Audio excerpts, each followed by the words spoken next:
Jadi hari ini saya ada di Leaders Forum Hari Nasional UMKM 2025 dan saya merasa bahwa senang banget bahwa teman-teman asosiasi UMKM, terus para produsen, para koperasi semuanya berkumpul di sini. Teman-teman dari stakeholder bisa saling bertukar pikiran dan saling berjejaring dan saling bertukar ilmu. Ini adalah sesuatu yang menurut saya ya itu sangat insightful dan sangat mempercepat terjadinya dan terwujudnya cita-cita bersama kita, yaitu mengglobalkan brand-brand Indonesia bersama. Oke, terus buat tantangan UMKM di Indonesia sendiri, kalau yang Mas lihat itu apa sih?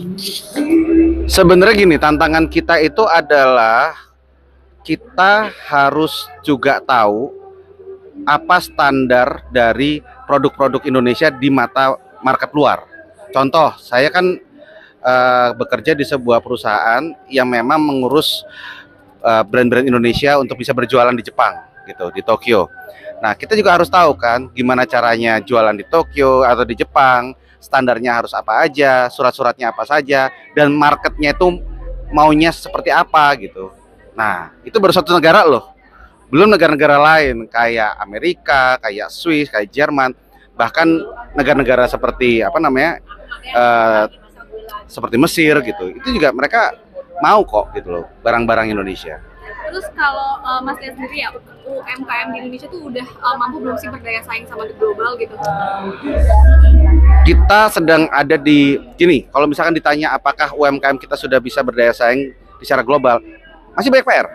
Masih banyak PR. Beberapa dari UMKM atau dari beberapa brand yang sudah tidak UMKM lagi, itu sudah mengcrack atau sudah menemukan solusinya. Tapi kalau dari kebanyakan secara persentase masih banyak yang harus kita benahin, masih banyak yang harus kita pelajari, dan saya rasa ini belajarnya harus bareng-bareng. Nggak bisa cuma sikut-sikutan saingan di dalam negara aja, enggak.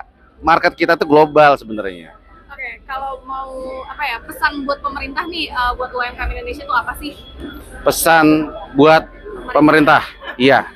Pesan buat pemerintah, kalau menurut saya, satu, ajarin kami teman-teman UMKM gimana caranya untuk nge-scaling bisnis, alias memperbesarkan skala bisnis kita, gitu. Nggak mungkin kita UMKM terus dong. Sebenarnya programnya sudah ada, tapi teruskan, perbanyak lagi, itu udah bagus. Kedua, berikan kami kemudahan ya, akses untuk bisa menjangkau market nasional, ya kan? Nggak cuma market di lokalnya daerah mereka aja, tapi nasional dulu. Baru habis itu kasih kita panggung internasional, ya kan? Dan syukur-syukur ketika kita sudah kasih panggung internasional, gitu loh, kita bisa sustainable sendiri untuk bisa jualan di luar negeri. Itu sih. Mas masih suka buat film nggak sih, Mas? Nah, ini aku kasih tahu ya, kenapa saya ada di acara Leaders Forum Hari Nasional UMKM. Ajaib sekali, bersama partner saya. Partner saya juga aktor, namanya Naomi. Gitu loh. Hai Naomi. Naomi sini.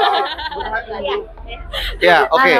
Ini saya dan Sadi Suara bersama Naomi. Ya, Ya. Naomi Tendari Kristi. Betul. Kita lagi ada di sini. Kita mewakili siapa, Naomi? Tokyo Kibateki. Ngapain itu?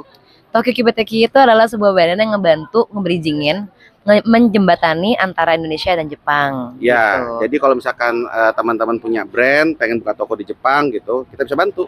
Mau gitu. buka toko, mau jualan di stasiun, atau Ya. mau ikutan expo atau festival, Mm-mm. itu kita bisa banget bantu. Iya. Jadi pertanyaan adalah, emang udah nggak syuting lagi? Masih. Masih. Kita masih syuting. Masih syuting gitu loh. Bahkan film dia bulan lalu nomor 1 di Netflix.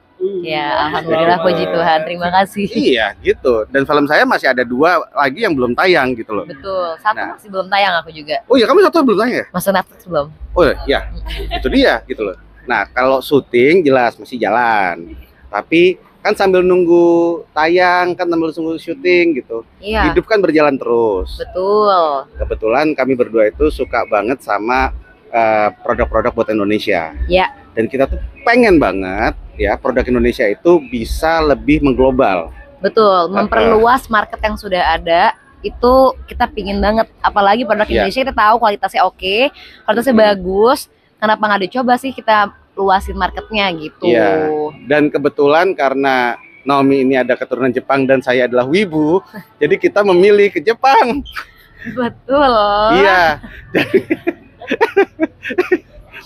Agak bercanda tapi betul. Agak bercanda tapi betul. Karena emang beneran ini apa ya, ide kita sama-sama menjalankan ini tuh gara-gara itu sih sebenarnya. Ya. Kebetulan kami punya partner teman juga yang selama ini nih apa ya, perusahaannya itu mendatangkan barang dari Jepang ke Indonesia ya. Betul, awalnya itu. Terus dia mulai eksperimen dari Indonesia ke Jepang. Betul. Nah, ketika kita dengar hal tersebut, kami berdua langsung minat banget gitu loh. Why not? Kita cinta Indonesia, kita suka banget sama Jepang. Kenapa nggak digabungkan kedua hal itu? Betul, gitu. Jadi ya, semoga bisa membantu lebih banyak teman-teman UMKM di sini untuk bisa perluas market di sana. Ya, gitu. dan brand Indonesia pada umumnya. Betul. Oke. Mas, ini kan dalam apa namanya menuju 17 Agustus. Ya. Kemarin itu dunia perfilman sempat gaduh dengan adanya film Merah Putih One for All. Gimana Gini. tanggapannya, Mas? Gini, tanggapan saya ya. Kita harus tahu dulu bahwa yang namanya merah putih itu adalah warna negara kita ya. Betul. Warna bendera negara kita. Sakral. Oke? Tahu nggak negara lain yang menganggap sakral warna merah putih? Jepang. Bendera Jepang kan merah putih. Makanya kita menjembatani merah putihnya bendera Indonesia dengan bendera Jepang. Mantap, Betul. bukan? Gitu. Terima kasih, Mas, ya. Sama-sama. Terima kasih.